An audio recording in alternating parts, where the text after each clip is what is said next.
Well, KayDee surprised me and it had another baby, black and white, really cute boy, 2 days after her first kitten. He's very cute. He's very healthy. And now my little polka dotted girl has a brother. Unbelievable. Just goes to show you can't pay attention to what the books say. Cats can have babies one day and then have some more babies 2 days later. She actually had a third, but he did not make it.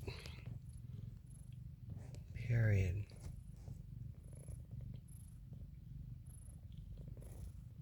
Well, at least the little girl has a brother now, and now I can understand why KayDee wasn't taking care of her new baby.